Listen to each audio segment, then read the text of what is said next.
My YouTube family, আমি তোমাদের কিরণ মাম্পি চলে এলাম আজকে একটি নতুন ব্লগ নিয়ে। আশা করছি তোমরা সকলে খুব ভালো আছো আর আমিও কিন্তু খুব ভালো আছি।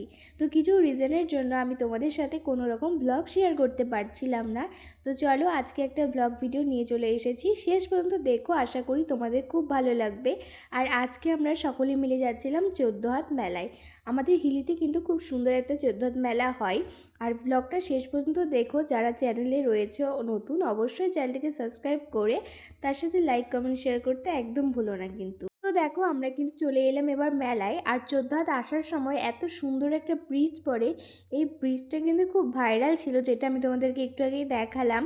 আর দেখো এই হচ্ছে মেলা। মেলা কিন্তু প্রায় শেষই, আমি ভিডিওটা একটু তোমাদের সাথে লেটে শেয়ার করছি। আর কে কে মেলায় এসেছিলে, হিলিতে এই 14 হাত মেলায়, আমাকে অবশ্যই কমেন্টে জানাবে। আর যারা হিলি থেকে ব্লগটা দেখছো আমার, অবশ্যই আই লাভ হিলি লিখে যেতে একদম ভুলো না। আর এই যে আজকে কিন্তু আমি আমার এই গোপুসোনাকে নিয়ে এসেছিলাম। জানো আমি আমার এই গোপুসোনার নাম কি রেখেছি? নাম রেখেছি লাট্টু। আর এই দেখো এবার তোমাদেরকে দেখায় আমাদের মা 14 হাত কালী। জানো তো আমি আমার এই মায়ের কাছে মানত করেছিলাম, সেই মানত কিন্তু আমার পূরণও হয়েছে। সেই থেকে মায়ের ওপর যে এক বিশ্বাস ভরসা, আমি তোমাদেরকে হয়তো বলে বোঝাতে পারবো না।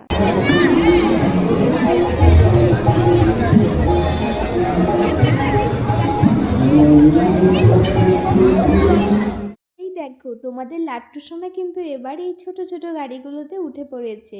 আর কি মিষ্টি লাগছে তাই না বলো? আর মেলাতে আসলে মেয়েদের যে সকল কাজ, যে সাজের কিছু জিনিস নিব, তারপরে যাদের সংসার রয়েছে সংসারের কিছু।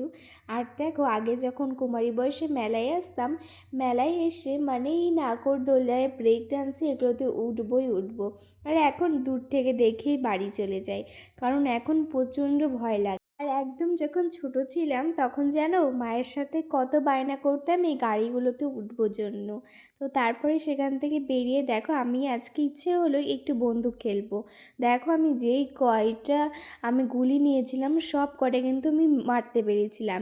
এতেই বোঝা গেল যে এতদিন পরেও কিন্তু আমার নিশানা একদম ঠিক ছিল। আর এই হচ্ছে আমাদের পুরো 14 হাত মেলা। মানে এত ভিড় হয়েছে মেলায় এবার, এখনও কিন্তু ভাঙ্গা মেলা রয়েছে।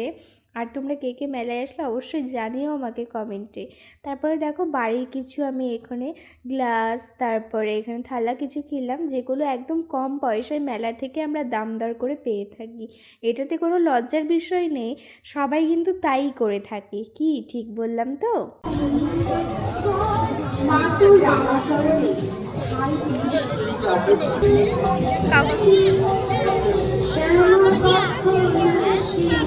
তারপরে কিন্তু যাবার পথে আমরা একটু পিৎজা নিয়ে নিলাম। আর আমাদের এবার 14 হাত মেলায় কিন্তু পিৎজার দোকান দিয়েছিল এই দাদাগুলো।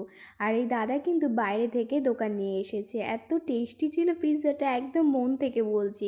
এখানে পনির পিৎজা ছিল, চিকেন পিৎজা ছিল, এগ পিৎজা ছিল। তুমি যেরকম নেবে সেরকম দামে পেয়ে যাবে কিন্তু। আর দেখো প্রথমে সত্যি কথা বলতে ভেবেছিলাম যে মেলার পিৎজা কেমন হবে না হবে খেতে, যেহেতু বেশিরভাগ সময় কিন্তু মেলার খাবার খুব একটা ভালো হয় না। কিন্তু সেই ধারণা আমার বদলে দিয়েছে এই দাদা। এত টেস্টি পিৎজাটা খেতে ছিল, দেখো বাড়িতে এনে আমি খেয়েছিলাম। তো আজকের ব্লগটা এই পর্যন্ত, দেখা হচ্ছে নেক্সট কোনো একটি ব্লগে। সবাই খুব ভালো থেকো, সুস্থ থেকো, টাটা।